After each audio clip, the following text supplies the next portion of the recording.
right? Feels like it's been This is the first time. little since we while. actually- No, it's long into September for our first Isn't meeting it? this year. Yeah. But a lot has been going on. Tonight we're going to, as always, start with visitors, approval of minutes, and a teaching and learning highlight featuring the Foxborough Special Education Parent Advisory Council. We will have a back-to-school update from Ms. Spinelli. We'll discuss educational assistance evaluation tool with a number of guests joining us.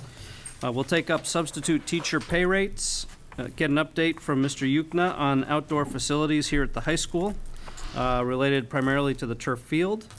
We need to do a school committee appointment for the delegate to the MASC convention. I wonder who that will be. We then have an audit. My life is full of surprises. We have an audit committee appointment, and we will then take up other matters. And I just apologize for the way I sound and probably look. I never look great, but Oh, come on. struggling with a little cold this evening. So I'll keep my distance and I'll keep my mouth shut as best I can. Any visitors who want to be recognized tonight? We don't have any official visitors, but I do see somebody you probably have all been waiting to meet, which I believe is Mr. Barrett now, who's the new reporter for the Foxborough Reporter. Welcome. Welcome. Hi Yes, there. nice to see you. Thank you for coming. Thank you. And that was a great opening article that you wrote in the paper. Thank you. It's very appreciated. Should I stand up or just keep saying? Sure, because then if you do, he might actually be able to just focus on you for a second so people see you. Well, we look. But yes, so kind of does add a few more pounds, and yeah. Here, I will be recording. Proceed. So most meetings, we have a little side table there for the media. I don't see one tonight, but that actually is your water on the corner of the table. So we put a little side table with a water for you, yes. Welcome to Foxborough.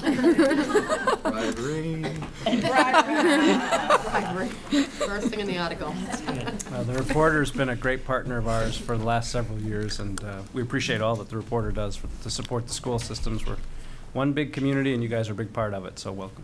Thank you all. Maybe we should also reintroduce our student reps for the beginning of the year. Do you guys want to say hello and remind the audience who you are, what class you're in, and why you choose to spend some time sitting at this table? After you.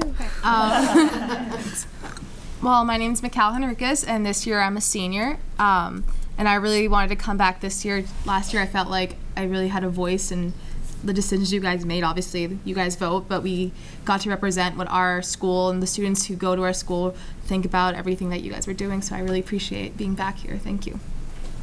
Wow. All right. I'm Melissa Lynch. I'm a senior also.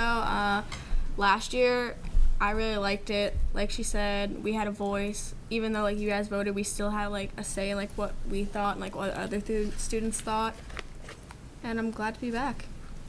We're glad you're back, too. Wonderful to have you both back. And you guys picked a good night to come back because I don't think our agenda's too long tonight. But we do value your opinion, and you're representing the schools and your fellow students' views, so thank you, sincerely. Any other visitors tonight? Seeing none, we'll take up minutes.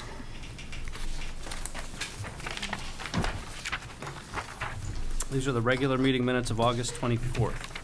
That does seem like a long time ago. It's 4 weeks ago.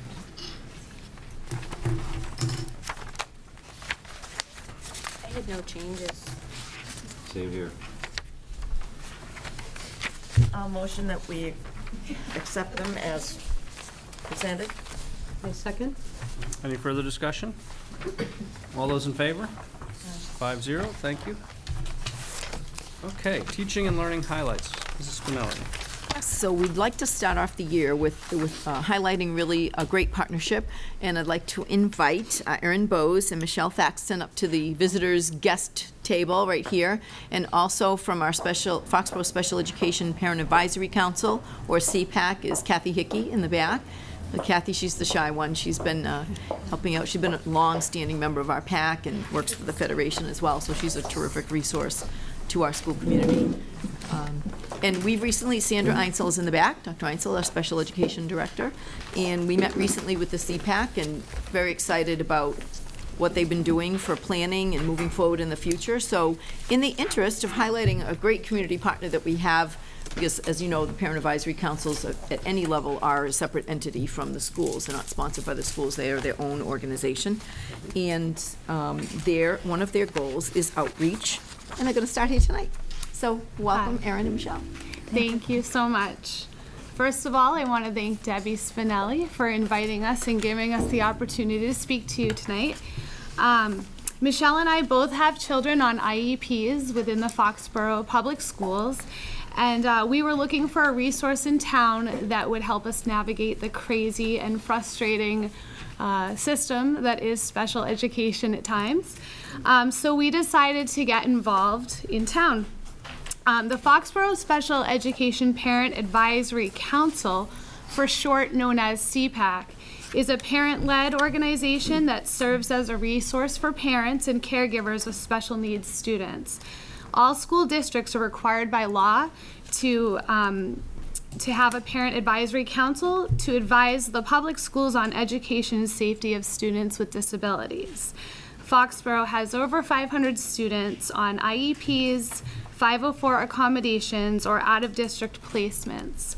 And the Foxborough CPAC will provide resources, education, and support to the families of these two students. We had the pleasure of attending the Apple Leadership Training Program, and that stands for Advancing Parent Professional Leadership in Education. This past spring, and we did so with Special Education Director Sandra Einsel. It was there that we were able to create an action plan to get the CPAC in front of families who so desperately need it. And our mission for the CPAC is to provide a forum for families to share information, discuss concerns, and find support, to encourage understanding, respect, acceptance, and inclusion of children with disabilities, and to collaborate with the schools to continually improve the educational opportunities available to special needs students.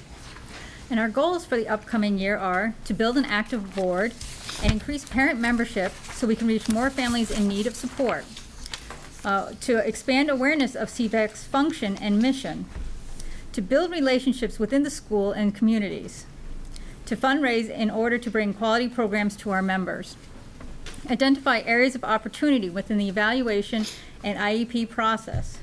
And this will be accomplished by promoting the CPAC at PTO meetings, school councils, community events, and through social media. Social media is a big one now. I think that's one that everybody's touching upon now. Creating an informational brochure that will be handed out at all IEP meetings in the Foxborough Public School. I think that will help actually, make people aware that there is a support there and that, there really is a process to go through. It's not just, this crazy thing that these people think it is. We will utilize local newspapers and cable access to help promote the mission of the CPAC, hold bi-monthly meetings, meaning every other month, meetings and special speaker events on related topics such as autism, communication disorders, sensory processing disorders, physical disabilities, and cognitive delays. And we will hope to accomplish developing a survey to collect feedbacks on parents' experience with the IEP process. Our success will rely heavily on the support of the Foxborough School and community partnerships in and around Foxborough. We thank everyone for their support, and we look forward to this year's CPAC events and workshops. Thank you. Any questions? Any questions? Well, first of all, that's a great introduction, Yes. and welcome, and thank you for coming, as Ms. Spinelli said. Thank you. Special education is really important, and I know Dr. Einsel does a great job representing you guys here at the meeting as we go forward, so you know that you have a strong and well-respected voice there. But I think it's terrific that we have parents who are as committed, and I guess one of the things you're looking for is other parents to join and participate? Absolutely. Yes. I think that one of the things that I found, because my son's only in first grade at this point, and being a mother with a relatively young student, I didn't even know that there was such an organization that existed. When you hear of school PTOs, it's kind of a name that is just known across the board, and you understand and know what that PTO serves and what their purpose is. But I think CPAC, when people hear that term, they don't know what it is, and therefore don't tend to get involved. I think that one of our goals personally as parents of young kids in Foxborough would be to get the CPAC name to be as recognized as the PTO, so that this is a resource where not only parents and families can access, but the school, whether it be special education instructors, you know, I think teachers in general sometimes need some support in how to handle children with special needs within their class. And I think we can provide some resources there for them. Yeah, so looking forward to it. Other comments? Thank you for the good work you do. Thank you. Debbie Steve? took the words right out of my mouth. I was going to thank you as well. I know how many hours you put in doing presentations and projects and putting together the goals like this. And I just want to note Michelle is doing double duty because she's Yes. also our PAC treasurer at the Ahern, so she's putting in a lot of parent volunteer hours. Thank you for that. I kind of like roped her in, and she can't get out now. I want to thank Margaret Chaselin for running it for all these Yes. years. Yes. I really respect Also. you both for stepping up with your children being so young. It's a huge undertaking. Yes. So I'm sure she would answer any questions you had. I'm sure she's been a great. Well, she has came to the been- meeting with them. Yeah. Okay. Yes. I think She's been a Margaret and good Kathy did resource. so many great things with Oh, the Kathy Hickey, too. CPAC Yes. over the past many years. And, Yeah. you know, I think it's great when you find somebody else that's willing to take it on and move on, that it can continue to exist, you know, with fresh new ideas is the best thing you can do. So, yes, Margaret and Kathy are certainly still involved. And, Yes. Yes, and, absolutely. but I think that I will speak for them. I think the best thing is to see somebody else take over what's been your passion and your mission and carry it on. So I think that's what I view as the two of you doing. Kathy's beaming back. Someone new. Yes, and we are relying heavily on their support at this point in time. Thank you so much. Steve, did you have a comment you wanted to make? Yeah, I'm looking through the papers here, and I apologize. I just saw these tonight as you were sitting down, so I haven't had a chance to thoroughly read them. However, one of the things I noticed here that you said that was one of the things that, at least of your concerns, was that you're not well represented by all schools. Is that something that people, say, watching at home, or that might watch this on the internet when it's replayed through FCA, can, you know, grab onto and then contact you? Absolutely. And the same question, spirit of the same question is, any businesses out there that might find a good alignment with you, that might be a good fit for your mission and goals? Absolutely. For the people that are out there watching or listening or reading, if there's to be an article or whatever. Yeah. I'm sure there's some business outreach that could be Yes. collaborated on somewhere. Yes, that's a definite goal because we do live in such a wonderful community. Yeah. I think that one of the things that we recognized right away when we went to training would be that the Foxborough schools have a really good relationship with the community, and I think we're really lucky to live in a town where that happens because it's not always the case. So we have the support from the schools, we know for sure, and now it's just about getting out there in front of businesses that might be able to, even if it's just a business that is welcoming to children with special needs, and not just, that sounds silly to say, but as a mom of a young child who it was difficult to go out with some places in public, to just know that you're not going to be kind of judged or looked at differently because, you know, your child might be disruptive in a place is a huge relief. And I think that just knowing where those places are and that they're there is a great way to get out of the house for a mom who might just desperately need to. And yeah, so I think that that's where our hope is, to build this to be a support system as well for families. And to speak to the school part, we're looking for school liaisons, actually. Parents who might want to get involved but don't want to take on the role of a board, a board position because of the level of commitment. So that position would be how we would kind of get our word around the schools. They might drop flyers off for events or attend special events that are held at the school level to just kind of represent us. Great idea. Thanks. Yeah, sure. Thank you. Thank you, Bruce. Yeah, you're welcome. Any other comments for the ladies? No? Aaron, Michelle, thank you for coming, and thank Thank you you. for Thanks. volunteering and doing this. This is terrific. Sure. Thanks so much. Great job.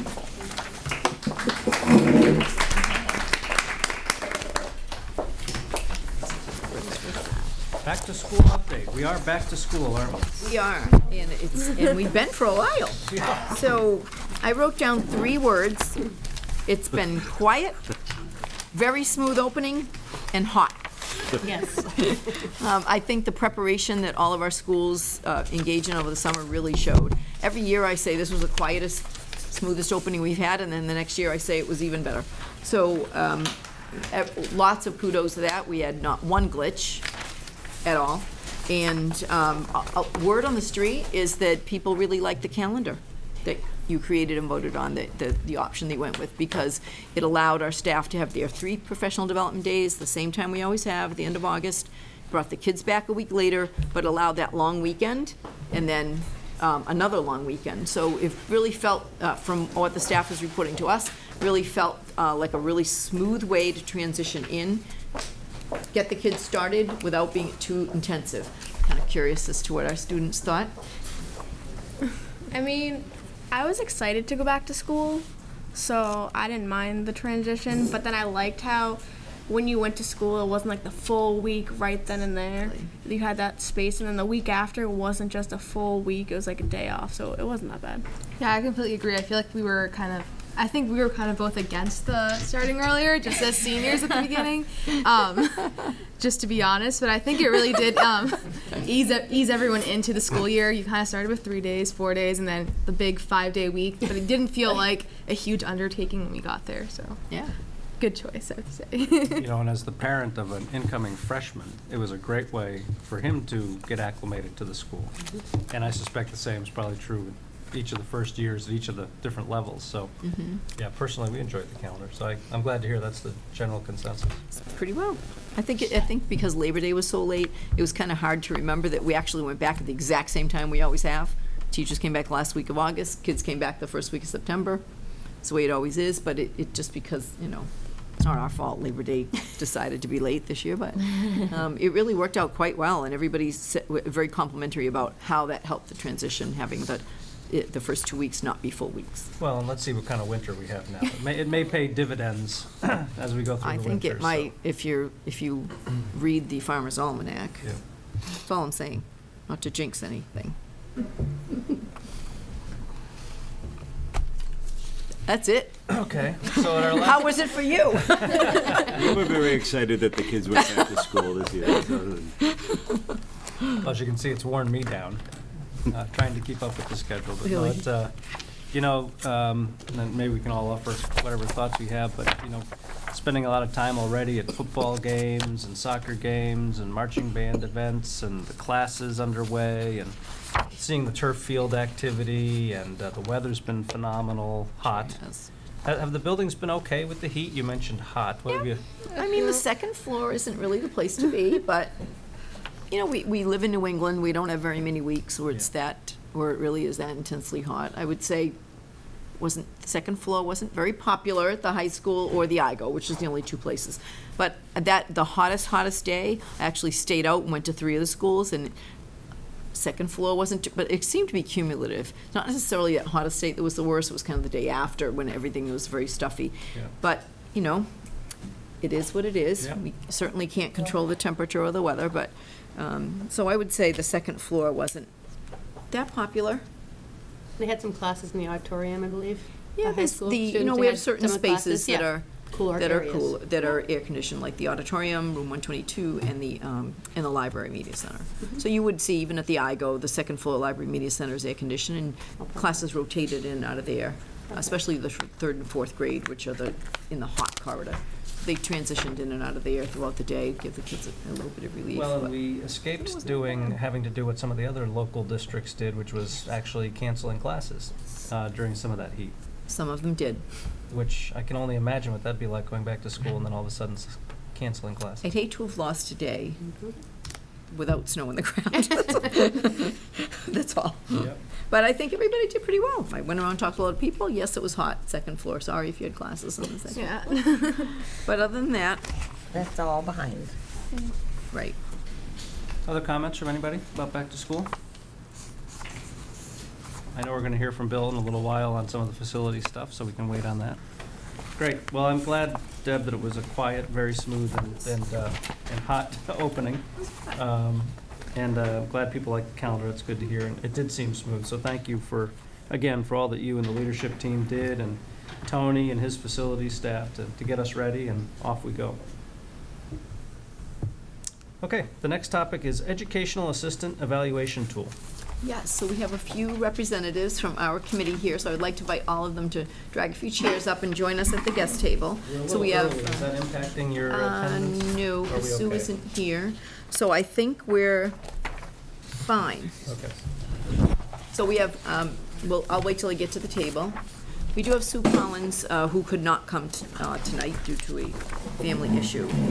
She was certainly instrumental in all the work that we did, so I don't want to let tonight go by without mentioning the fabulous, extraordinaire Sue Collins, who is one of our educational assistants who just retired in June. And when she did, we said, well, we're going to put you back to work, doing the workshop with Wendy Fay, Wendy put up her hand, for the Ed assistants in August when they came back, and she did, and she's going to continue to help out in that relationship. So she's been absolutely invaluable. So we have Wendy Fay, who's an educational assistant here at the high school, and also Todd Kaiser was on the committee with us, representing the association. We have Mark Crean, assistant principal at the middle school. We have Beth Sylvia, assistant principal at the high school, and Dr. Reinsel, our director of special education. And I was also on the committee. So how this came about is that, as you know, we've had 3 years of the new teacher evaluation system, the Massachusetts Educator Evaluation System. And a few years ago, several districts in the area started taking up the question of the educational assistants obviously have a similar role to our teachers in that they support what's going on in the classroom and typically with our neediest students. So we had a very traditional, decades-old checklist. And really, it didn't allow for a lot of really defining the valuable contributions that educational assistants provide for us. So when 2 years ago, I believe it was in Plainville initiated the idea of having a lot of area school districts get together and consider, what do you currently use for an educational assistant evaluation tool, and are you interested in working on something a little bit meatier that clearly defines the role and the standards involved, that is basically modeled after the teacher evaluation system, but cut down to their assigned roles and responsibilities. So I want to thank Mark Crean, who served on that regional committee as our representative. And Mark can tell you a little bit more about the committee's work, but basically it put together the basics of it, which is to define the standards that applied to their role and how they would define proficient. And then left it as a basic document to say if you want to work on something more than that, then you have to tweak it at the local level. So that's what our committee did, and we took up that and met several times throughout the spring and took what we had, that the regional committee had done in terms of identifying specific standards. We looked at them to see if we agreed, if we wanted to tweak those, and we did to some small extent.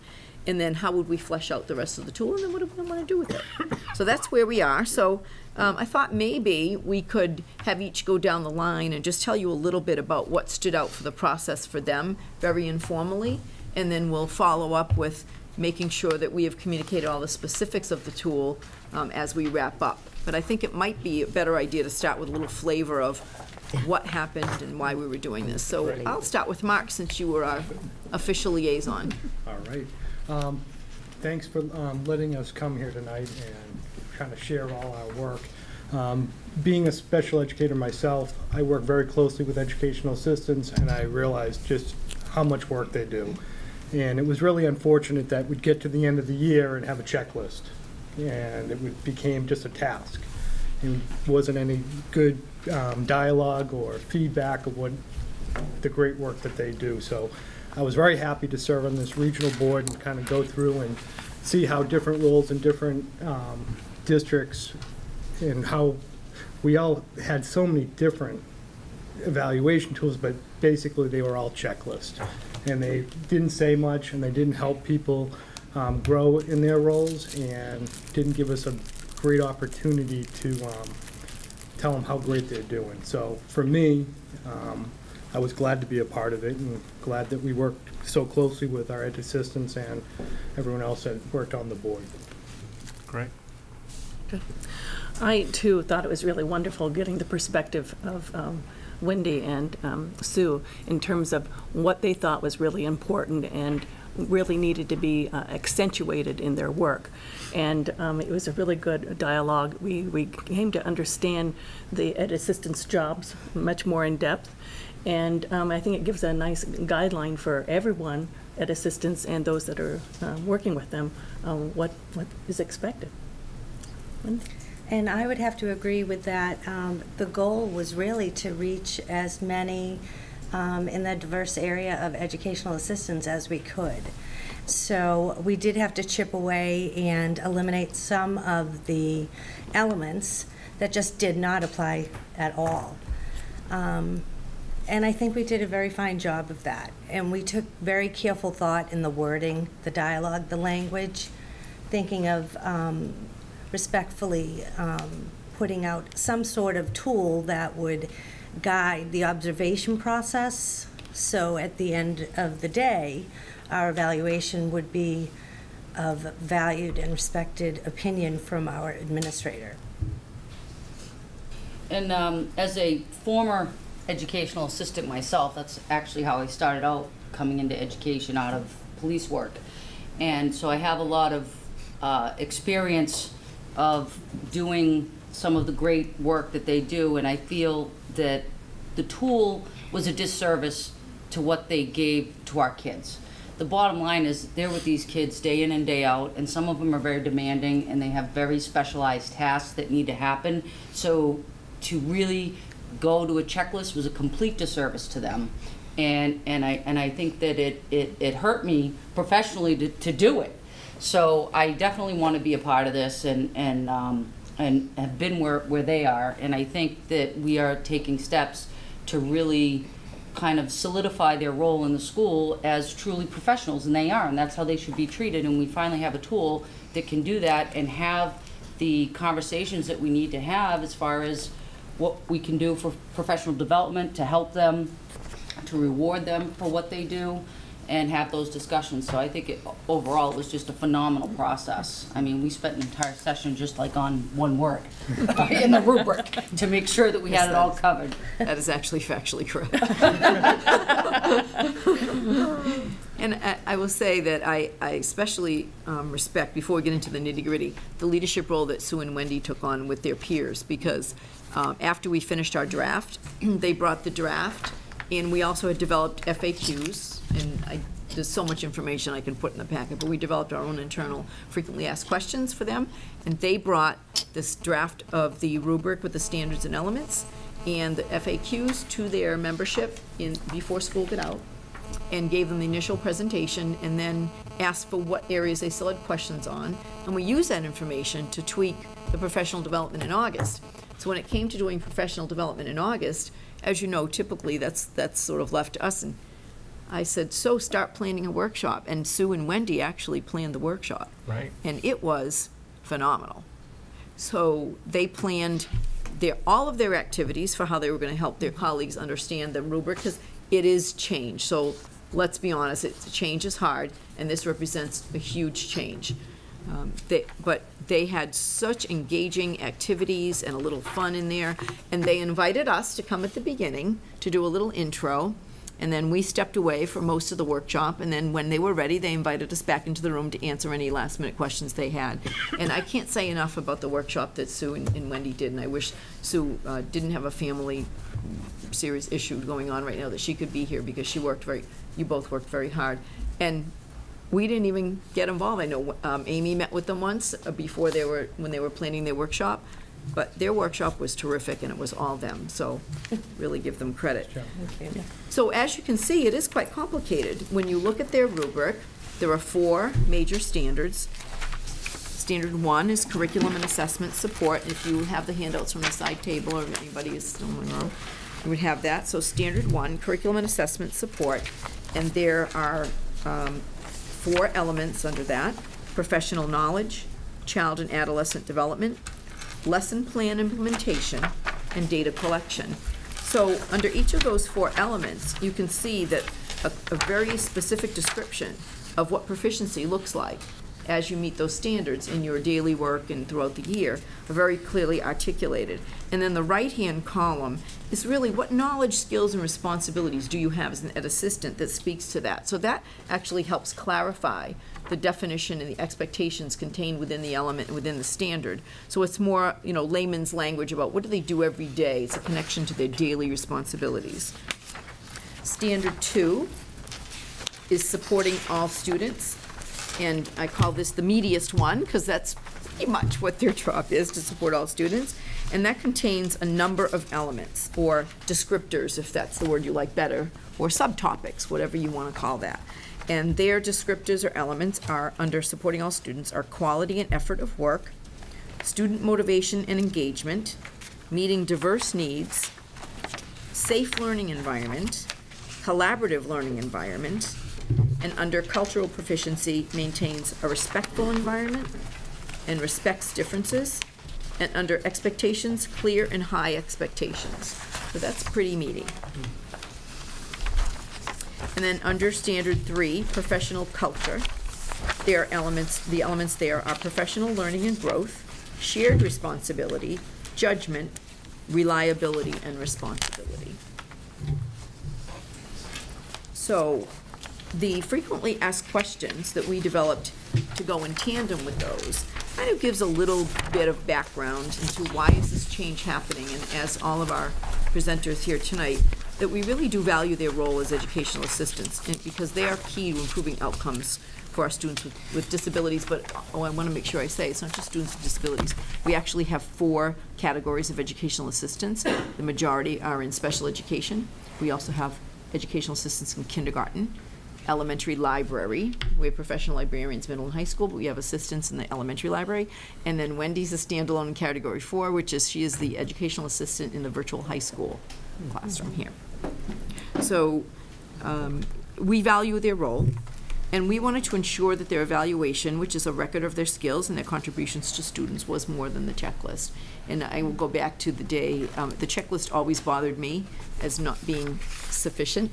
And Beth and I have a joke, because when her first year here came to the spring, she's a very straightforward person, as am I, and she held it up and she said, "What is this?"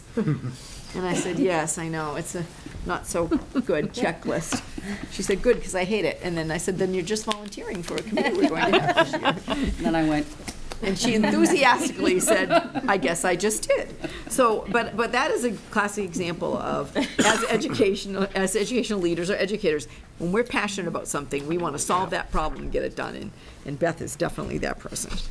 So we wanted to definitely clarify their role, but we wanted to bring consistency across the district with people in this role, so that we are very clear about what our standards are for your performance in that area, and that we can articulate your areas of strength. And we all have areas we want to focus on for improvement, even if the improvement is small. We all have that every single year.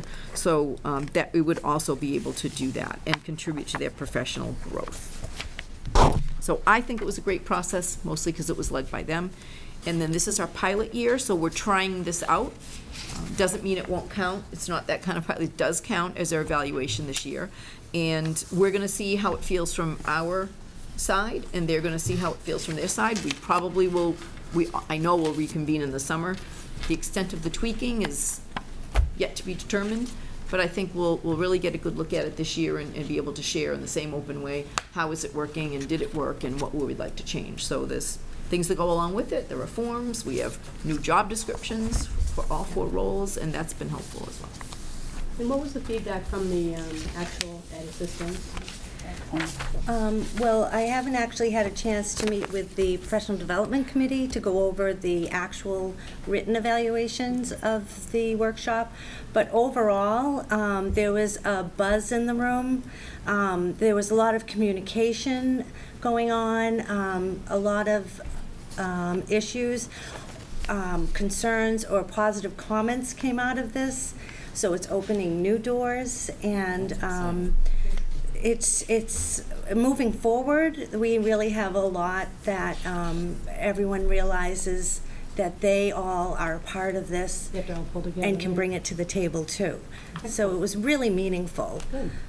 You know, but as I said, I haven't yet seen the the evaluation, so it'd be interesting to find out about That's that right, next Monday. next week. Coming right up. I think the most important thing to remember, though, if there is anyone watching at home in this role, is that it's not going to be perfect the first year out. Nothing is. So we always revisit. So the feedback that we get from people in the role is just as important as the feedback that we get from being the evaluators. So I think that's most important to know. It's not going to be perfect, and open and honest two-way communication is the best way to get to where we want to be. Exactly. And change is hard, but I think this is certainly an example of good change. Other comments? Tina? I had just written down, on my notes when I was making notes, when I read everything, impressive, thorough, detailed, clearly a lot of work and dedication went into this. And I mean, it just springs off the page. It's unbelievable amount of work.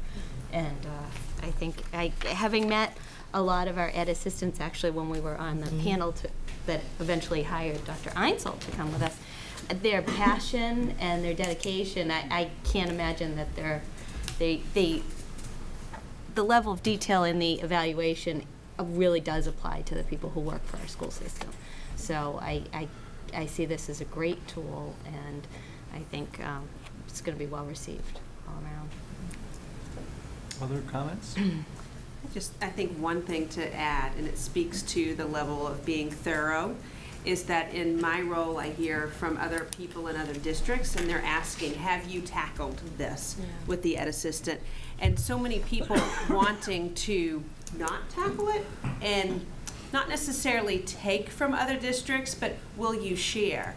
And I think that it really does a disservice when you don't do all of the hard work that they did to go through that. And it's much more, as Wendy said, it's much more meaningful, and it's something that's going to make sense for your district and based on the different roles that they play.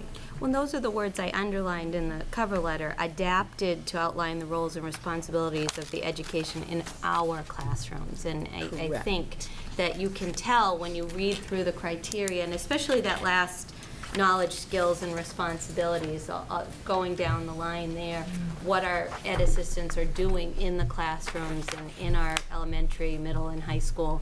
It shines through in the work product that you guys have put together here. It's wonderful.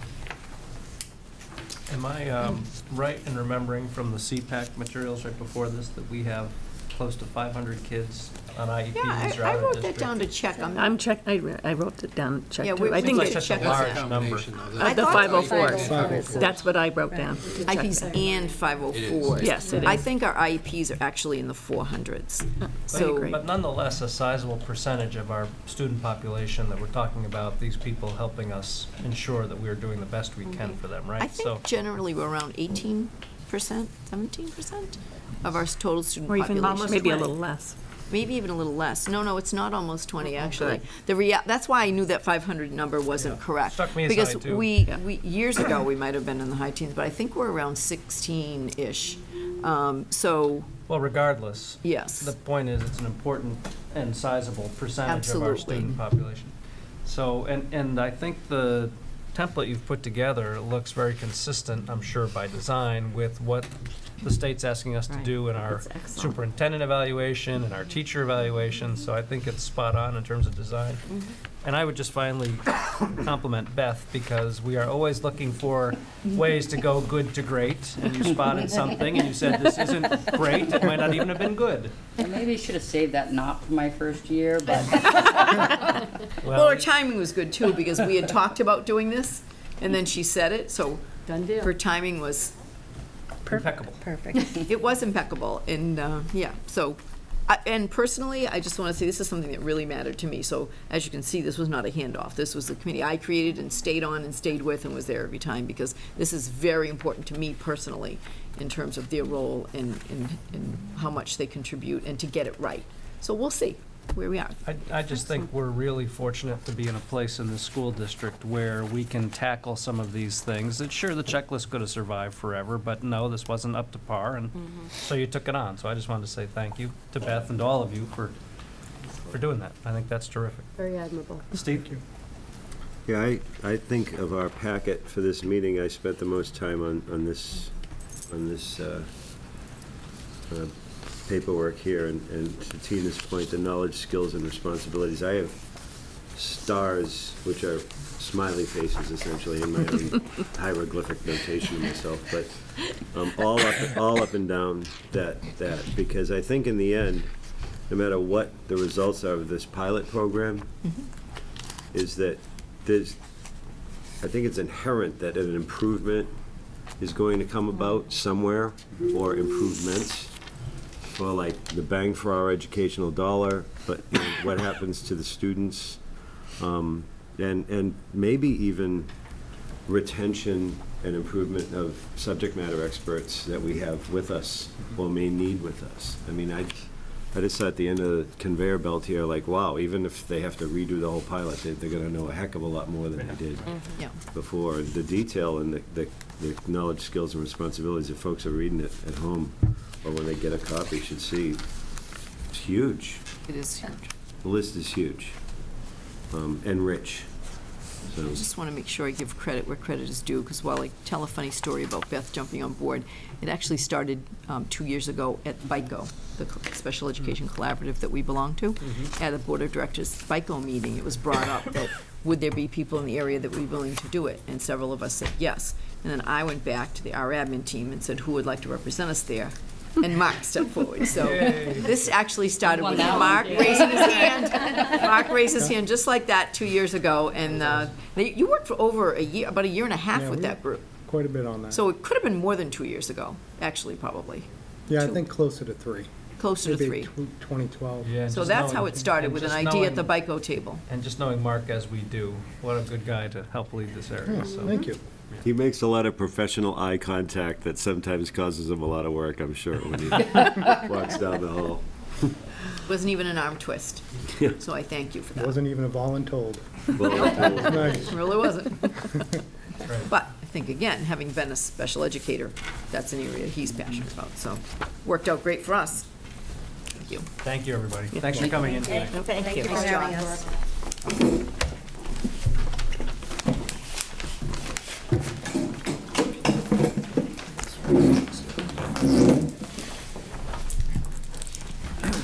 We are on a September pace. We aren't worn down yet at all. We're running right ahead. Smiling. This is excellent. Substitute teacher pay rates. Yes. So every year we struggle with getting, there's just the right amount of substitutes for our professional staff. And when I say just the right amount, it means not so many that people aren't getting enough work, but not so few that we can't cover it. And we usually do sit that line where often we can't get enough, but we only have an excess of substitute teachers typically when our college students are home for the January cap or in June. We seem to have plenty of people that want to earn a little bit extra money, and you can substitute after your second year in college, so you're able to do that. So other than that, though, it is difficult to find people on a daily basis with the credentials to substitute teach, and we want to make sure that we stay competitive in the local market for substitute teachers.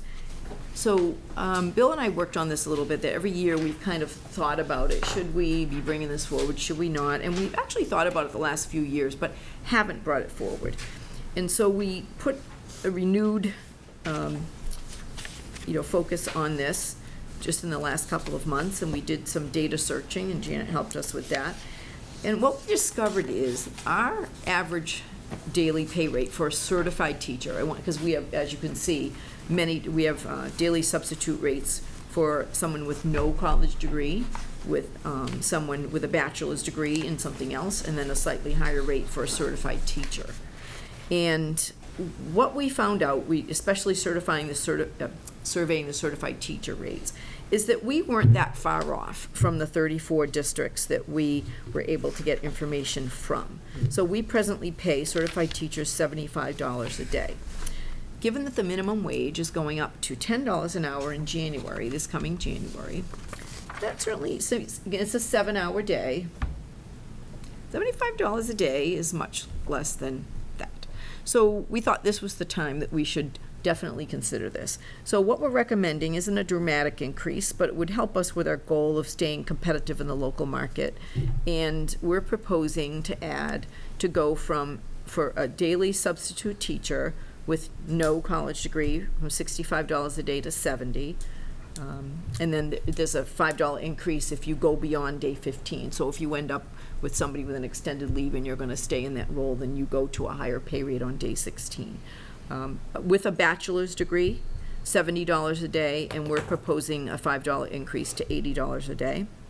And for a certified teacher, we're currently at $75 a day, and we would like a $10 increase for $85 a day, which would put us at around $12 an hour this school year. And then we do have two other substitute rates, if you will, and we call that an intermediate term substitute, which is an assignment more than 2 weeks, but less than 90 days. So let's say it's a maternity leave of 8 weeks, or if it's less than 90 school days, which is half the school year, but more than 2 weeks, then it's $150 a day because you're in a consistent assignment where you're doing the lesson planning and everything else. You're not just going in the grading and the assessments.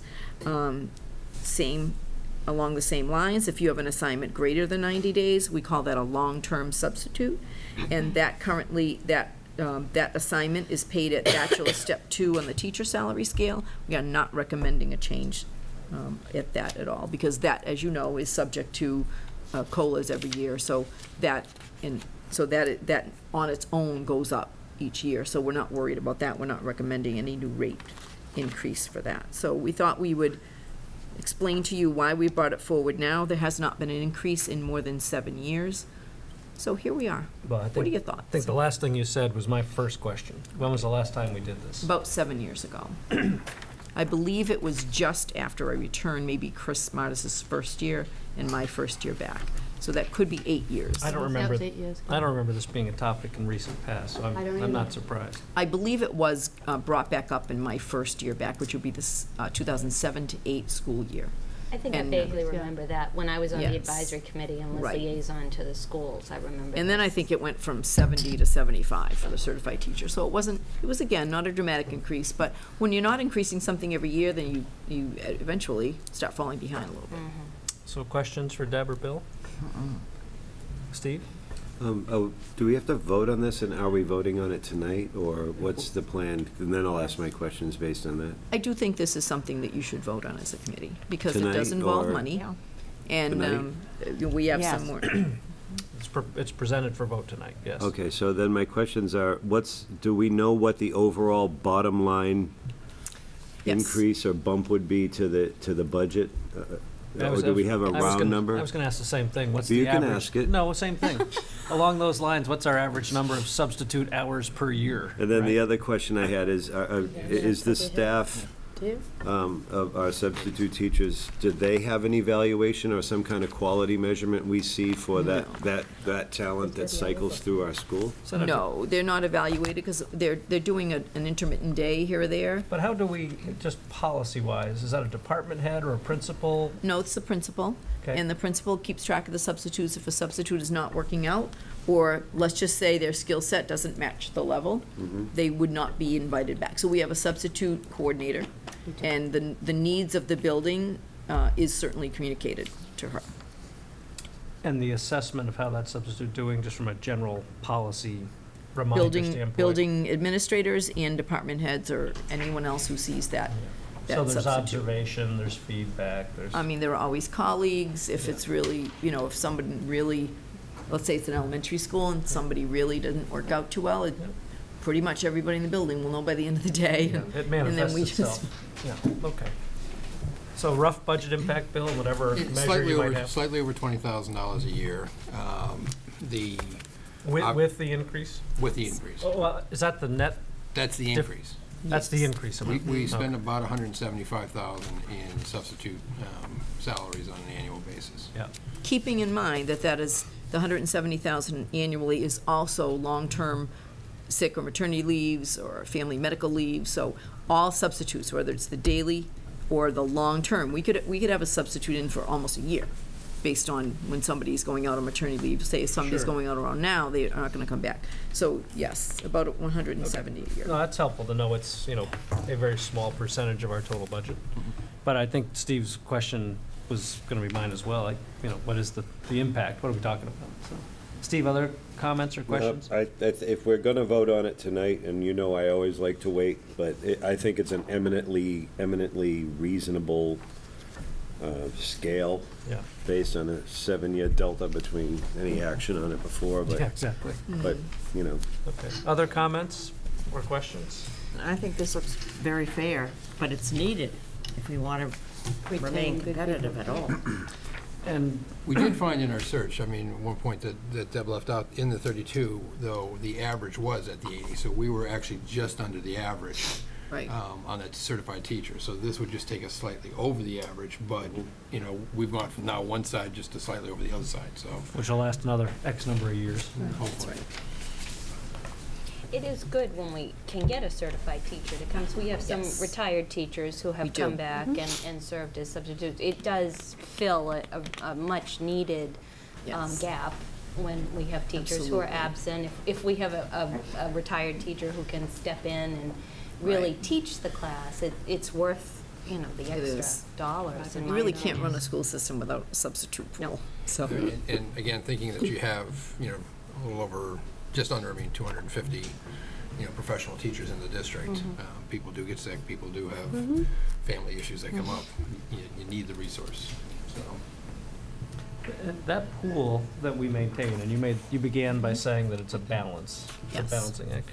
Are they the same group that educate me a little bit or remind me on the life of a substitute teacher? Would they maybe be in 3 different pools that they? No, they're in one pool. They're in one pool. So each year we have a substitute coordinator. I don't want to say her name. I don't want everyone calling her tomorrow. So I'm not going to mention which staff member does that. But she contacts them each summer. Do they want to stay in the substitute pool? And they do fill out information for her. What's their preference for what level they like to sub? Do they have an expertise in a particular content area? Is there a content area they do not want to be assigned to? So she gets to know their wants, their wishes, where they feel more comfortable. And then, and some will sub anywhere, but typically you'll have more people that like either secondary or they like elementary, or and some betwixt and between. But it's the rare person that will say, I'll go to kindergarten, but I'll also go to AP chemistry. You know, you're not going to have, that's not going to be the same person. So there are certain people who are good in some things and they make that known. So we have basically profiles of them. She contacts them annually. You're going to stay in the sub pool, yes or no? And then every once in a while, if she's having trouble or thinks we need to expand the pool, we'll try to do that by either advertising or allowing it. We've had times, not often, where we've actually closed the pool because we have enough people, and if we keep adding more people, then no one's getting enough work to be happy subbing in Foxborough. So we want people to get enough work here and not say, well, they never call me, so I'm going to go next door for the majority of my time. So on occasion, we have closed it. And when I say on occasion, I mean 2 or 3 times in the last many, many years that we'll have to close it and say, we're just not taking more. But we take the application, we hold it. And then if we open it back up, they're contacted. So she has all of their contact information and communicates with them regularly. And actually over the weekend, if she knows the assignments ahead, she lets them know about the assignments and they can say yes to the ones that they prefer. So she lines a lot of that up ahead of time. She's very, very good at it. Thank you. Any other questions or thoughts? If not, anyone want to make a motion? I'll make the motion to raise the substitute pay as indicated. I second that motion. Further discussion. All those in favor? 5-0. Thank you. And I take Steve's point well. I mean, it's always with thought that we make budgetary decisions quickly, but I also think, as Steve said, when it's been 7 years, when we're talking about $5 or $10, when we're talking about $20,000 on our total budget, and you've assessed 33 school districts, I think you've done per usual, I think you've done a very nice job. And They never bring us anything that has not been thoroughly vetted. Totally vetted. Yep. And I don't think it's our position to go and re-vet that, but that's maybe just my opinion. If you would like to do more research and substitute rates, no, thank you. You certainly may, because more information is better. But I think, thank you for the compliment. We do try to be very thorough and thoughtful. You are. I think that's the goal. Thorough and thoughtful. Thorough and thoughtful. Update on outdoor facilities at FHS. Okay, a couple things going on. The Sam Burns Memorial is in process. Basically, we're at a point now, we have the memorial itself, I don't think we've really shown any kind of designs, but it's a rectangular concrete patio type area. It's the center section of it is an actual S for Sam, and it's highlighted in granite. The two centers of the S curves themselves, one will actually have a 30-foot flagpole in it, which will serve as the flagpole for the stadium section, and then the other one will actually have a memorial that's in Sam's likeness, and as far as a picture on it, it's a granite fixture that's being done. There will be 4 benches on that, so it's actually, I believe they'll be pouring the first section of the concrete this week, and as soon as the granite blocks can be put in, then Chris McNamara will be doing the balance of that fairly quickly. Flagpole actually will go in this week as well. Bill, that's the work, excuse me, that's the work that's going on right in front of the sign. Absolutely. I've had right next to the scoreboard. Yeah, I've had a number of community members say, is that the snack bar, the snack shack? I've said, unfortunately, no, we're not quite there yet. But, no, but I'm going to bring it up under other matters. Right. Oh, good. All right. Kids be able to practice it. So that's begun and more to come. Yeah. The lighting, we have been in a process with National Grid, and we truly hope that within the next couple of weeks that will be completed. As you've seen, we've trenched from all the poles back to a location. There'll be a shed going up next week that basically will house all of the electronics that run the lighting, but still, we need National Grid to come across with the power itself. We ran into a similar situation with the DPW building as far as their timing. So, we've been trying to put the pressure on them to move forward. We've done everything we're supposed to from our perspective. They came out with, just a matter of fact, last week for the first setup conversation. They noted they didn't like a tree in one of the locations. It was gone the next day. So I don't think we can react any faster to try to keep their process going. And with any luck, as I said, within the next couple weeks, that should be up and running, and it literally will just take that power switch over, and we'll have lighting. So I saw the backhoe digging the trench around the perimeter of the field to all the towers over the last week, 10 days. Yeah, and that's so all since the been conduits in, backfilled. it's all backfilled, cleaned, and ready. But that was a little bit of a job.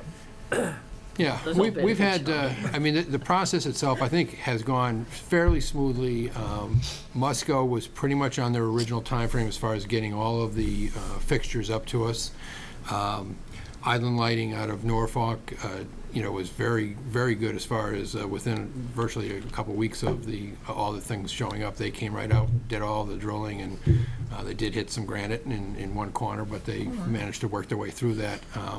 Those poles are 16 feet into the ground with a 3-foot wide drill bit. So they did a great job on that. They got them set. They got them heavily into concrete. There's enough concrete there to build a small building for the 4 of those. So they really shouldn't be moving anywhere. And then, once we knew we had that set, then we could, go and do what we just did with all the conduit, bringing it back to a central location. This system, I think we talked about before, is a very high-tech system in the sense that it's fully programmed and can be done remotely, so that if we run into issues on off hours, either running or not running, it's very easy to turn back on or turn off. So again, we're very much looking forward to this final stage here, and as you can tell, it's getting dark very quickly now, so I'm sure the youth organizations would love to have the fields up and running as quickly as we can.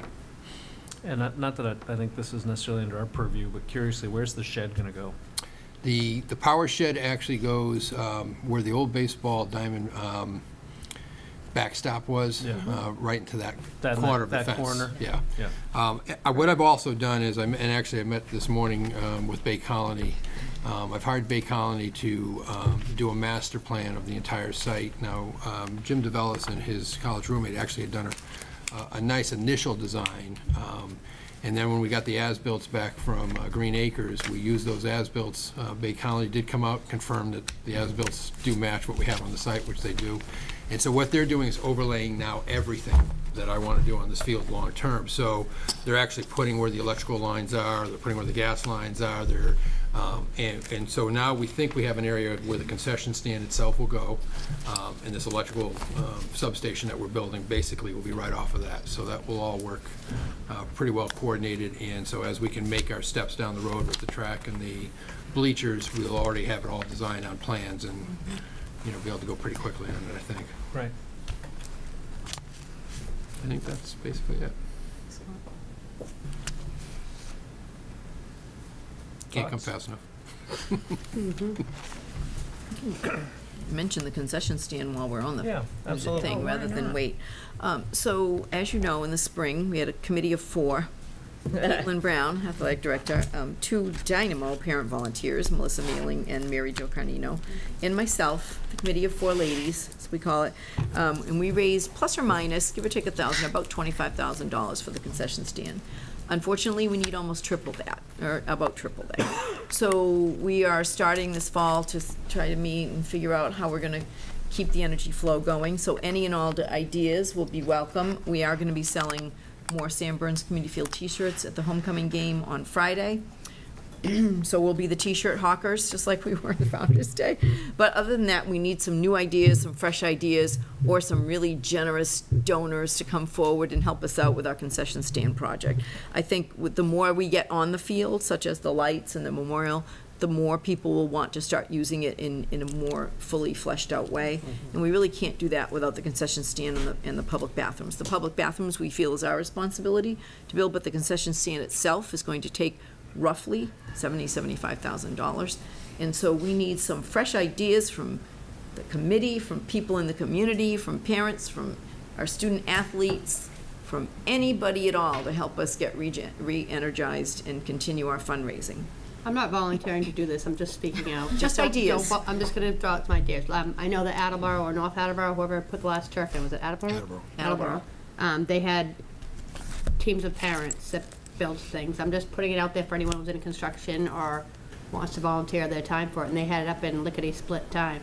They can do it. Just an idea. We just have to finish raising the money for the expenses. For materials. For the materials. Okay. So we don't want For the to build- ask that would- somebody to start on something we can't afford yet. Okay. I'll be looking forward to all your ideas. Well, I think, you know, every step of the way, the field's being done well. It is. Step by step. I think that's helpful. I know the community teams are interested in continuing to use it as a community field, so I think as long as we can make sure that we're sharing time, I think that will be well received. It's true. But whether it's a community group or our own boosters, don't forget the concession stand is the next most important phase, because whoever are the user groups will earn money off of it. So people watching this in town, if you're using it for any purpose, and the town will be able to rent it better, which they can't rent it right now without the facilities. So we need those, the joint facilities of the concession stand. And so as soon as we get the concession stand built, the revenues you're gonna see come in for the rec department, for the town, for the various user groups, their own boosters, through youth sports, is going to really take off. So that's my goal, is I've got to get us to the point where people can make money off of the turf field. Right now, we can't, and we don't, and we aren't. Well, we are $25,000 further along than we were this time last year. Yes. So I am confident. That's right. We live in a giving, caring community, and I am confident that we're going to reach our goal. I am too. But the committee of 4 ladies also takes any more volunteers on the committee at all. Stop So- looking at me. I'm just looking around in general. I'm not looking at any one person at all. All right. That's it. All right, so I'm going to blame it on the cold, but Bill, I'm sorry, did you mention when you know, I always hate to ask you this, and we certainly won't hold you to it, but you mentioned we're waiting on National Grid to bring the power in. Did you say a rough ballpark of when you would guess? We're hoping 2 to 3 weeks. 2 to 3 weeks. Okay, thank you. Hi, Mikal. Enjoy your drama rehearsal tonight. Thank you. Okay, anything else on facilities in general, or at the turf in specific? No, I think we had a pretty smooth start. You know, as far as the buildings and facilities that way, we really didn't run into any issues, you know, other than the heat, as Deb has pointed out, but not much we could do about that. So, but even with that, I think, again, you know, things moved very well. Cafeterias were in great shape. You know, did their best as far as putting out cooler products and stuff and that, you know, he'd spell. I think probably the smoothies went well, but so, but, you know, everything else seemed to be very good. Right. I noticed we have a new stripe at the bottom of the high school driveway. Yes, one of your members decided that there were some issues, but no, we've actually been looking at that for a while, because what happens is we notice a lot of times either people cutting in off of South Street, Yeah. or even you know, students and others leaving without that line tended to really go from one side to the other, and when you have the big buses coming in and stuff, it's really kind of hazardous. So. We were kind of hoping to have it be an L shape, so we're still missing part of the line, but we'll get that. But I think it does make a big difference. Yeah, now. People do know where they're supposed to be. Yeah, it gives you a little. It's a good line. Yeah. I like the line. It really is. It's a beautiful line. I'd like to say I noticed it, but anyway. Yeah, so, well, those are coming. We'll notice tomorrow morning at the meeting. Okay, school committee appointment, delegate to the MASC convention. Let's all look over there. Well, we have the annual convention. We have a person who has done a lovely job for a number of years, but Yes. I don't want to put them on the forward any spot. names. I think anyone who's interested should volunteer. That's true. If there is anyone interested in being our delegate to the MASC convention. I'm thinking that someone was very interested and very I think Beverly shy. should volunteer. I think I heard her. I think I did too. She's If very you- soft-spoken. If you would like me to serve in that capacity, I will be more than willing to do so again this year. I find the whole process very stimulating. I love the networking that goes on there. I move to make a motion that I move to make a motion. No, I think it's a question in all seriousness of, are you willing to do it again? Because you've served this board in that Oh, she's capacity fabulous. well for a number of years. Well, I have the time, and so I go down from the get-go and stay through. So I take that you're still willing to. I will be willing to do it again this year. she came with me when I got certified or whatever that step to. I still have to go over all that. Right. And you learned new things even that day. Absolutely. The workshops Very are fascinating. incredible, and the leaders that they get for those workshops. She was our first name basis for all of them. Well, and it is nice. Hugs and kisses. Yeah, there are a lot of hugs and kisses when people see Beverly. That's Yes. true. It is nice to have someone well respected representing Foxborough in that community. So thank you. So what was that motion I you move were to make a making? motion. I move to make a motion. Beverly Lord would be our school committee appointment for the delegate to MASC convention. Indefinitely or for this school year? I would say indefinitely. We better go with this school year. Did you second that, Tina? I did All those in second favor? Aye. Unanimous, Beverly. All right. Thank you. You are Sincere, thank you. Okay, and now, Ms. Spinelli, audit committee Yes. appointment. So the little-known audit committee. Let me tell a little story about the audit committee. So the town does have an audit committee, and Randy Scollins, who is our town of Foxborough finance director, recently communicated to the school committee through my office that they need a representative who serves as a school committee appointment.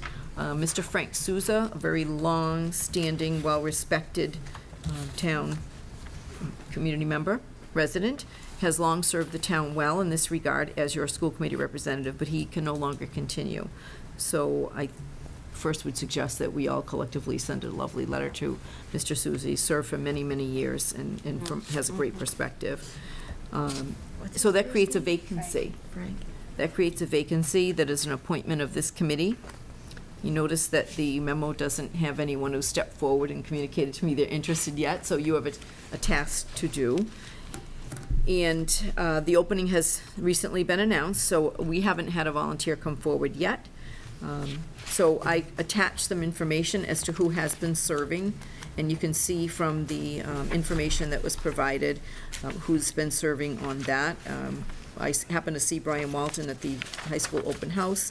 He's been on it for many years, so perhaps he could network or find someone. Larry Thomas, there's lots of people, a few people in there. It's not a big committee. You can see the various duties and from the terms of the membership, and the vacancies are also included in what the duties. So they make recommendations to the Board of Selectmen on the selection and scope of services for an independent auditor, review the annual financial statements and reports prepared by that independent auditor and make recommendations.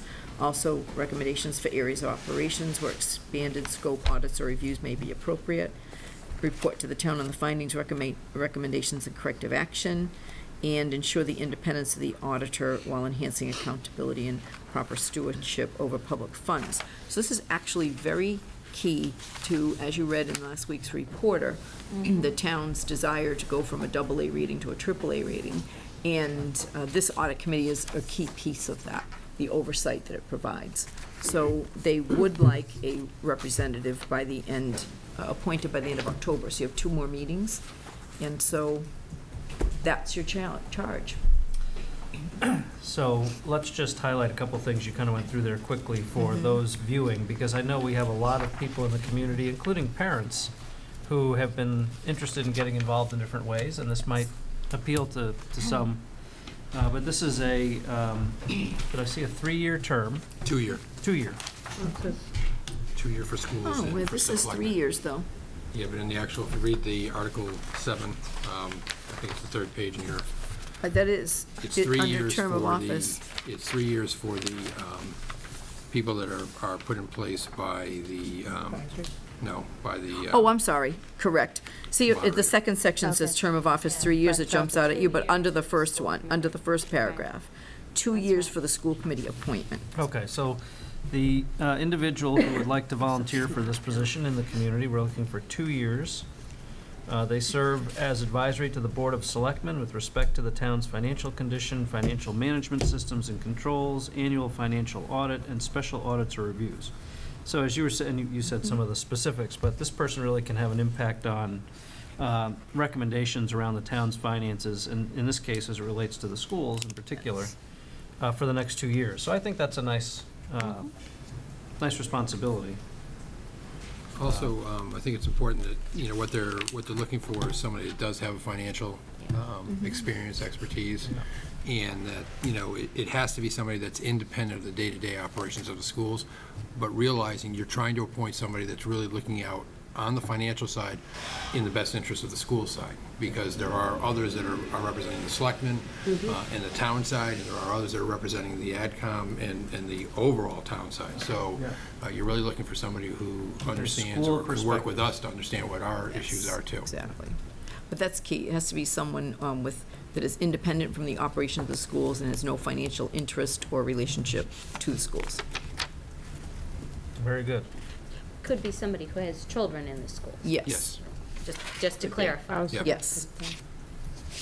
It couldn't be somebody, for example, employed by the schools, though. Right. Or sitting at this table. That's what I thought you meant. I wanted to make sure. Yes, thank you.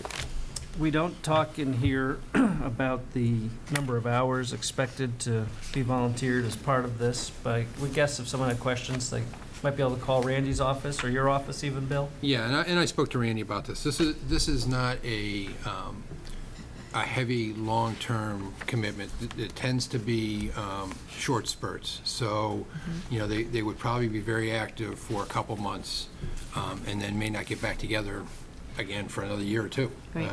It literally can be that kind of a. It's kind of an intermittent Yes. So committee. I think for somebody who might want to get involved on something that's not going to be a long-term drain, this could be a very good opportunity. Terrific. And you said you'd like. Hope a lot of We people need to have an answer in 2 meetings. Yes, the town would like a representative by the end of October. So hopefully, the next meeting might be too soon unless somebody comes forward. So, but certainly the second meeting in October, this committee needs to appoint someone. So I'd say you are in high recruitment mode right now. Okay, and if anyone in the community is watching and interested, please contact any of us on the committee, or contact the superintendent's office. Janet will answer the phone and be glad to take your name, right, Janet? Absolutely. And in the meantime, we can all think independently about some good candidates. Good. That'd be great. Thank you. I appreciate that. And Debbie, you mentioned quickly, will Janet send a letter Yeah, I'd be happy to write up a little letter on to all of our Mr. behalf. Souza? Yes. To thank him Happy to for do that. his service? Yes. Great. Right, put that down. Okay. Other matters? Go ahead. I always have a long list, especially the first meeting in September. So I'm going to go in the, for the first time, in the order of excitement. Okay. But it's all exciting. It's all excitement, but this is one of the extras that we just found out about today.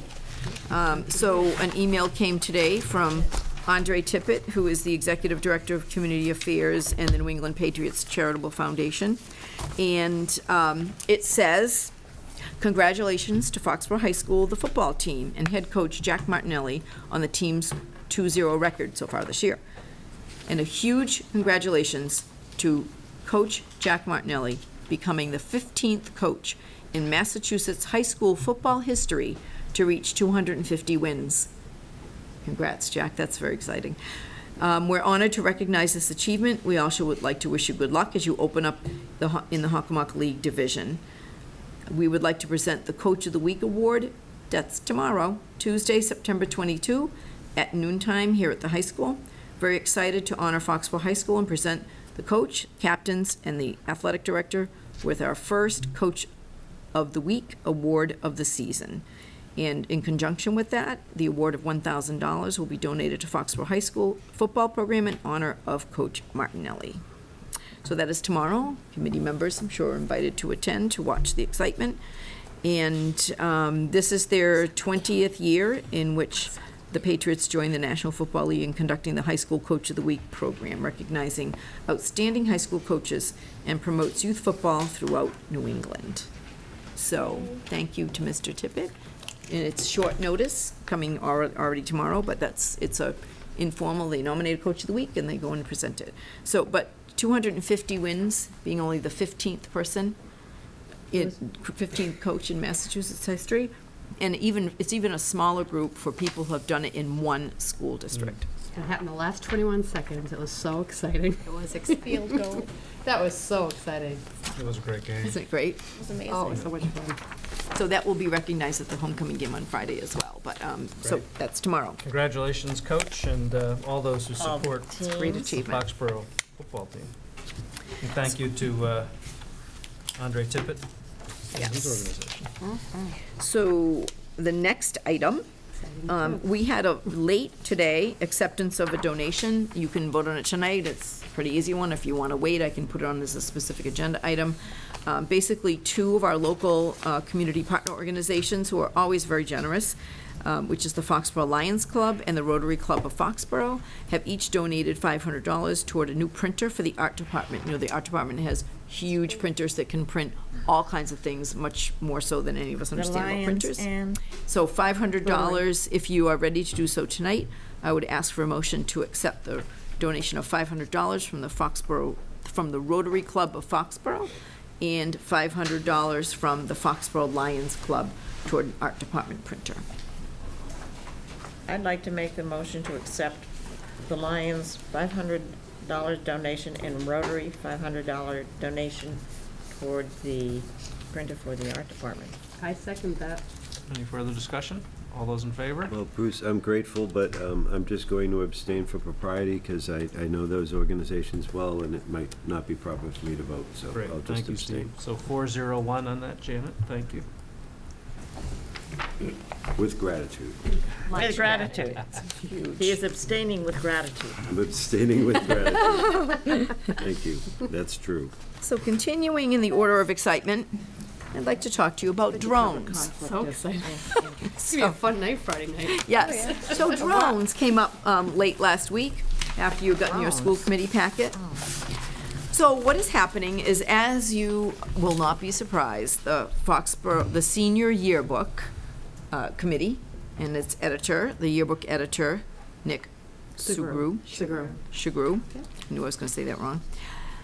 They always come up with new ideas to create a new and exciting senior yearbook every single year. And this year, they have made an agreement with a local resident who owns a drone to fly a drone over the football field during the homecoming game this Friday. That's why I need to bring it to you tonight. And attached to the drone would be a GoPro camera owned by Nick. And the purpose of using the drone is to bring a new film dimension to the senior video, because they do a senior video and they do the yearbook, which will be given out with the yearbook to seniors in June. items of importance related to that. So we had a lengthy discussion at the end of last week. I want to start by saying we involved our school resource officer, Frank Azevedo. Are there any regulations we need to know about with personal drones? I personally was at a wedding in August where they had a drone to people coming out of church, and it was part of their whole wedding video. So I was pretty sure people can fly those things around because we've all seen them. But the Foxborough police are aware. He did research any particular, there are no laws in Massachusetts banning personal drones at this time, and he's fine with it. But a few things that we thought were important are that there will be an announcement made at the beginning of the football game and again at halftime that a drone will be flying over the game taking movie footage, so as not to surprise anyone. Both the home and visiting teams will be notified of the use of the drone prior to the game. So Caitlin Brown is doing that, notifying the opposing teams, starting with football. But they may also, in the same span of a few days, tape some other of the varsity games, with using the drone, so that can be included as well. So it may not be limited to just the high school game, but they will name the games and they will let the opposing teams and the coaches know about it. Foxborough Police will know every time it's in use, in case they get calls from the community that there's something over the neighborhood. The drone will be used at the end of the second quarter, halftime, and the beginning of the third quarter for this Friday alone. And there will be no usable audio from the footage, and the footage will be used exclusively for the senior video and nowhere else. So, that's what's happening. You have questions or concerns, I am here to answer them. Quick question. Yes, Steve. I love that we got the police okay. I assume, Bruce, my traditional question, are we have any exposure? Not Bruce, what? No. I'm sorry, I forget your name. Bill, I apologize. So we probably have no insurance exposure on that. I just want to make sure, is this a future use or policy issue we have to do for anybody else that might catch on and think that's a great idea? I think that the easiest way, I mean, it feels to us drones, I mean, especially my generation. I love the idea for this. So I'm just we saying. videotape all of our games anyway. Right. The only difference is it's from above. No, I'm just saying, if let's say another high school wants to do the same thing we do and they want to bring their drone, do we have to approve it as a board or an administration to say, yes, you can use your drone to shoot your team at our game on our field? Well, I don't think we do, because there are no current laws in Massachusetts about the use of drones currently. That doesn't mean there won't be in the future, but Frank said he would let us know if there ever were any. But I don't think so, because they come in with videos right now. So I think we just have to look at it from, instead of from the sidelines at however many, or from the top of the bleachers, it's just a little bit above that and moving around a little bit more. But everybody videotapes everything now anyway. And we do the senior video every year. Right. No, I'm sorry, I'm not being clear. I'm not against this at all, okay? I'm just saying, if someone wants to come onto our public school property and use a drone for any reason in the universe, do we have to have them say, check in with the superintendent's office and say, we're bringing a drone, we're going to shoot something, we're going to use it from 7 to 7:15, and then we're going to leave? Otherwise, can't people just show up and start lighting drones up over our field? I don't know, but I would bet people already have. I don't know the answer to that. Okay, I just didn't know if we had policy on it. I think it's we don't have a I think it's a good. Okay. I think it's a good question, and one to note. This Right, whole, just this whole, as a note. This whole drone, status that we live in right now, and we hear about them, the FAA having to set policy and everything else. I think, Steve, you raised a good question that probably doesn't have an answer today. Right, and that's fine, and I'm not putting a halt on this at all. I want to say, I love the idea of shooting a drone, and I just didn't know if other something to people have a would want to come in sensitivity and to as we go throw forward. one up in the air and get them going. I know how they work. My question was the first part of your comments, which was liability. Just I wondered if anything ever happened, how that would work. And They had one at Ernie's party, and they had the FBI there and all of them there, and with Donald Trump, and there wasn't any issues. Yeah. We do have general liability. Schools we carry do that. for. I'm sure. I mean, good. There it would be Yeah. an accident like any other, I would imagine. Like landing on you or something? Yeah, if it fell and Okay, well that'll hit a be mascot or that'll something. be interesting to see Friday night. I'm sure people would It want will to be. go. Okay. So I guess it can be. I mean, it's so when something is so different, we all go Something there. new. I don't Something blame new. you. My first thought was, what, a drone? But I think our liability. I try to, in my mind, make visual parallels. So we drive golf carts around the football field all the time. We could accidentally bump somebody with a golf cart. So I don't think to me, there's no difference from. Okay, that's good. From something that could potentially cause an accident that's on the ground or that's above your head. Yep, good. All right. You mentioned the concession stand. Parent leaders meeting tomorrow morning is our first of the school year.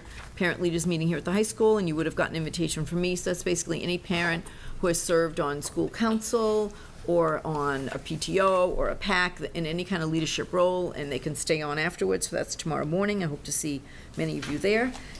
And then for the general public, parents, guardians, there are several superintendent's evening coffee and conversation meetings at the public library. The email went out today to parents and guardians. I'm assuming that 4 out of 5 of you got it. And I'll let you know when that is, Bevy. The answer is yes. Yes. So those are opportunities. Just a quick comment on that, because this is something the committee talked about when we were looking at the school district goals back at our retreat. But I think the superintendent offering these times for these parent meetings beyond the 4 parents who sit here, I think are very valuable.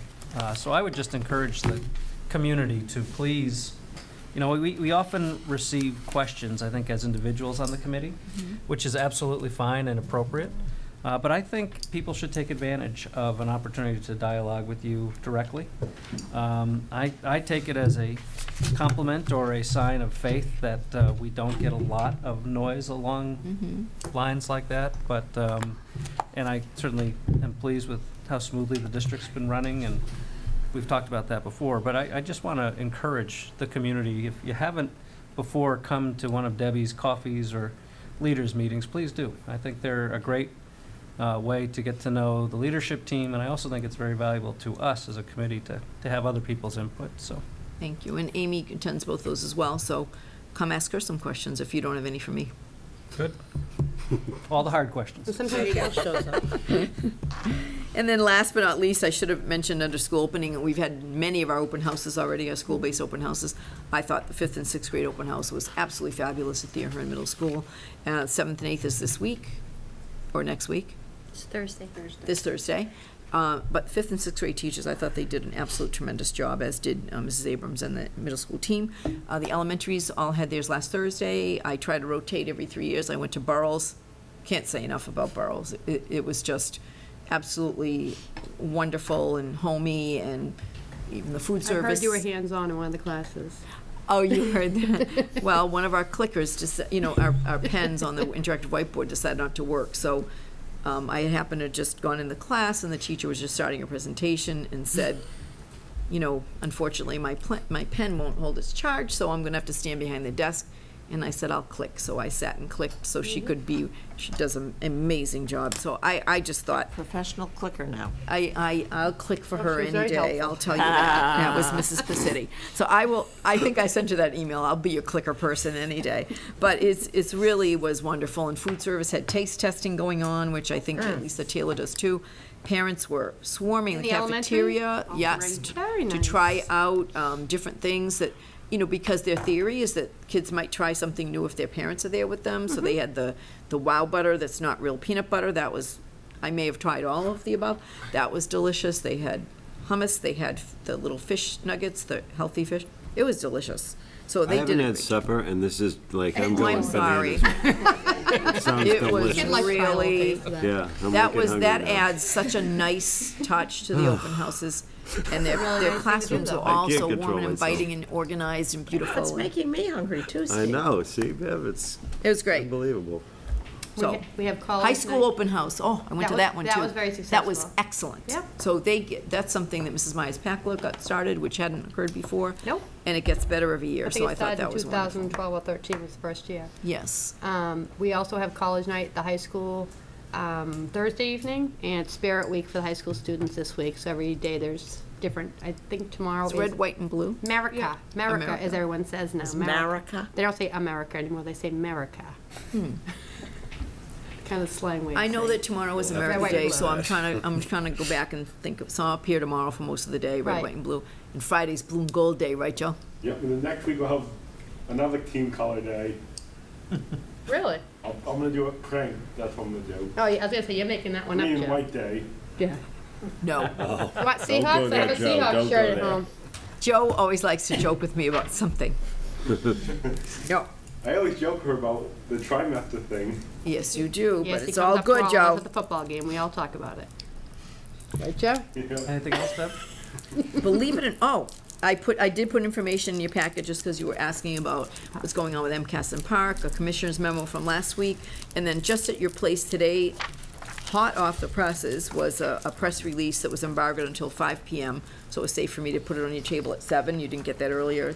And that's the latest press release from the commissioner's office about what's going on with MCAS and Park, although, as we all know, we are highly awaiting their decision in November about whether the Board of Elementary and Secondary Education in Massachusetts, which way they will vote, whether they will switch from MCAS to Park or not. So this is the latest hot off the presses press release. So I want to just belabor that for a minute, too. Here I was saying I wasn't going to talk a lot tonight. And Amy, if you want to chime in, you're really our expert. But, you know, I'm aware that there is concern in the community about our course in this topic area. In other words, preparation for Park, and you know, it's been discussed at length at this table in recent past, all the advantages Park will have over MCAS, and I think as a committee, it's our place to defer to our educational leaders who are in turn plugged into the state and the nation on reasons for our path forward. What I don't want is the community to think that we have our heads in the sand at this table. I think, to your point, we have a decision coming from Boston in what time frame? November. November 17th. And I know that this is a topic that the two of you look at on an ongoing basis, and just because of the line of work I'm in, I see this topic daily as well. But I feel very comfortable where we are, and I feel very comfortable with the discussion we've had as a committee, and I feel very comfortable with the extent to which the two of you are involved in following this topic. So I don't know that all of our parents see that quite to the extent the committee does, but I think it's important people know this is an issue that the nation is looking at, that various states are looking at closely, and that we here in Foxborough will continue to look at. Do you want to add anything to that from your perspective? No, I think a couple of things that are really important to keep in mind, that this is a very different test than MCAS. MCAS was 17 years old, and as the State Department had said, it's tired, and it's very different in the way that it's assessing students, and that when the results do come out, I think that we need to make sure that we keep in mind that it is a very different test. Across all states that have taken this, or either the other consortium, which is the Smarter Balance, it's going to be an opportunity for us to really look at a new baseline. This is the time of year that we start thinking, or you know, myself and others are preparing the baseline and benchmarks report to be able to give that overview. It will be different in October, being that the only MCAS data we'll have is grades 5 and 8 and 10 for science, and then grades 10, because it still is the competency determination for ELA and math at the high school. So when the Park information comes out, it's going to be new. We're going to need to look at that with an eye that it is a very different test, and then it's setting a new baseline for us because of the way that it is assessing content, which MCAS, as we've talked about, is more of a skills-based assessment, and this one is more about process. It really is going to be very different, and I think that it's important at this table to keep that in mind, and as we hear all other districts and states even with the information that comes forward, and to take it and to really look at it for what it is. Both of you, I think, couldn't have said it better. And so regardless of what the decision is, I think there are a few things that we're glad we've moved forward on participating in this, which is, I forget the exact phrase, but you know, somebody recently, in the last couple of years, always says our job is to prepare kids for a future we can't envision and to solve problems that we don't know about yet. And so given that that's the reality, to have our kids experience an assessment system where they're expected to apply what they know and do something with it rather than just retain it or regurgitate it is becoming more and more important, and I think in the workplace you all see that. So we will never regret going down that road because it's necessary. regardless of the assessment system. And the second thing is that our kids have now had practice with online assessment that's high stakes, that counts. And that's how they're going to be assessed in the future. By the time these kids get into high school and in college, they're not going to be taking paper and pencil tests. So the sooner that they can become more confident in that type of test taking, and there will be a dip in the beginning, then the better off we're preparing them. So regardless of the outcome, the steps that we've taken, both here at this table and in the classroom and in the schools, is the right direction for preparing kids for the future and not just staying glued to the way that is in the past. So, because they can't afford to do that, our kids. So we're comfortable with what we've done regardless of the decision. There is no chance that MCAS as we know it is going to continue to exist because it's already outlived itself and its usefulness. And the kids will tell you that when they take MCAS tests, that's not the way they're taught anymore. That they recognize the new form of assessment as the way they're expected to behave every day in the classroom. Know something but be able to do it or to be able to communicate it or solve a problem with it. So those things are more and more important, and we will never regret doing that. So whether it's MCAS or PARCC, it won't be MCAS as we know it. So I'm very comfortable and confident with the steps we've taken, regardless of what's the name of the assessment in the future matters less to us. But that being said, Massachusetts put a lot of work into the shift toward that. So we're very comfortable that if it's not PARCC, it's going to be PARCC-like. So we're pretty much looking forward to moving ahead with that decision and seeing what it is. Anybody else want to comment on that? I think you all said it beautifully. Yeah, Thank you for addressing that. Well, I just know that it's out in the community, and it makes me very thankful that this committee and the committees that have gone before this current constituted committee were so focused on instruction and hired a very instructionally focused superintendent and a very dynamic instructionally focused assistant superintendent, and we sit very well to tackle this and look at it smartly. Both from your leadership and focus, and also our technology preparation and just everything that we've done. But we'll continue to look at it. I mean, that's the main point. We will continue to look at this topic and be smart about it. So, thank you. I have a college graduate, and I've seen the changes in the school system from when my oldest started to where my senior is now, and it's just, we have grown leaps and bounds, and the numbers prove it, and I think we're going in the right direction. Okay, thank you for bringing that up, and thank you for the latest information in our packet. That's terrific. And that was it, Deb? That was it. Tina, other matters? Not really. You also included the Boston Magazine article. I thought maybe we should mention that before we go, because I thought this was a pretty nice ranking. I always say, if you do well, it's good news. If you don't, I'm not sure what it means. But anyway, so we don't want to make too big of a deal of anything. But Boston Magazine ranked 125 school districts in the greater Boston area, which is basically the larger 495 belts, everything that touches it and inclusive. And Foxborough is ranked 35 out of 125. That's pretty amazing. And that is very good for us, being that we're somewhere in middle Massachusetts, and we're happy with that. This information I got quickly to my son and daughter-in-law as they are considering relocating in New England. With child. With child, yes. Tina, anything else? That's it for me. Bevy? Just, I hope everyone continues to have a successful, energetic year. Yes. This is the first time we've been able to say it. Good point. Melissa? Nothing. Amy? Just a shout out to all of those that were instrumental in our professional development that we had.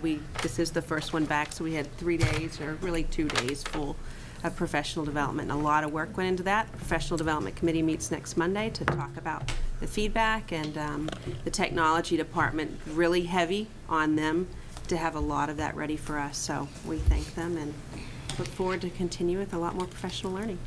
I had, as I think everyone knows, I had the opportunity to represent us at the New Teachers Orientation Day and then at the Welcome Back Day for all the staff, and I still enjoy that so much. It was just a great kickoff. I'm sure the professional development was fantastic, and I did have someone recently in the community say to me, why do we do 3 days of professional development? And I think it pays huge dividends. And the tone that you set, Deb, with your story, and Todd Kaiser addressing the group, always entertaining. It's just a great way to start. So thank you for all that you did personally. Anything else? That's it. Steve? Foxborough Music Association had a can drive this weekend, or a bottle drive, and I won't steal any thunder. I don't know how much money they made or what goals they were trying to reach off the top of my head, but I do know there was a lot of participation, and I want to thank the parents that are on the Foxborough Music Association and those that are going to volunteer to be on it in the future. It was a nice, I drove a pickup nice truck work around at the town. I town picked up hall. cans. Well, I would like to thank I did Steve. nothing I would like to about thank it. Steve for bringing it up because Dawn and I weren't going to be around on Saturday. So Miss Tina over here went to my house and took the 2 bags I left outside my garage door to make sure the kids got it. So thanks, Tina, for the pickup. My trash pickup. Tina got the trash. I'm calling AJ That's Dooley. really He's bad. getting We do it all. all. Well, that's what happened. We do it all. Dawn and I were saying, geez, too bad we're not going to be around. We've got 2 trash bags full of, bottles and cans. So Jack and I took care. No problem. it's a team effort. Marilyn? I'm looking forward to a successful year and my first year on the school committee. Even though we've done lots of meetings so far, but my first official year. Glad to have you. Bill? Thank you. No, I'm good.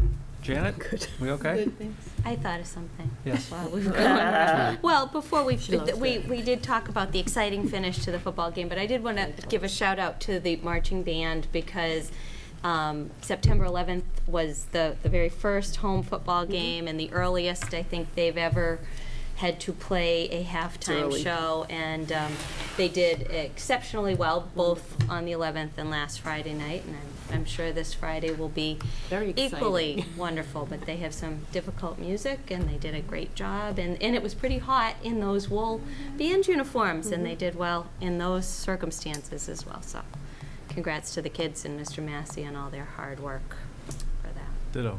Motion to adjourn? Excuse me. Yes, sir. Just have 3 questions. They'll be very fast. So the raise and the substitute rates. So you're raising it from 65 to 70 for people who don't have a college degree, correct? Do you have the memo? The things were out on the table. We got paper for you here. Don't take care of it. Joe's got it. Are there extras out there, Janet? right Yeah, here. I'm Joe had gonna picked do them it. all. Yeah. Debbie, let I'd me- actually like that Bob, because I would actually like it. Joe, could you Extra make sure packet. that Mr. Donnell has a copy of all the handouts that were on the Okay. Oh, table? that'd be great. Go in order. But yeah, no, so. Let me interrupt you for 1 second and just ask a procedural question that you wouldn't know the answer to. But in the past, Debbie has entertained Mr. Mortimer coming up after the meeting and asking whatever fact-checking. questions. Would you prefer to do it that way? That way. I mean, we can, I don't have to put things onto the public record, if that's. Well, it's still public record. Normally, any questions that you have for follow-up, we will take after the meeting is over. That's fine with me if that's good for you. Okay, sure, I can talk to you after so everyone else can get it out. You're okay with that? Yes, I am. Okay. Thank you. And if not, we can always revisit. Yeah, of course. Okay. Okay. Motion to All right, adjourn? Thank you very much. Motion to adjourn. I'll second it. All those in favor? Aye. Aye. Good night, everybody. Thank you.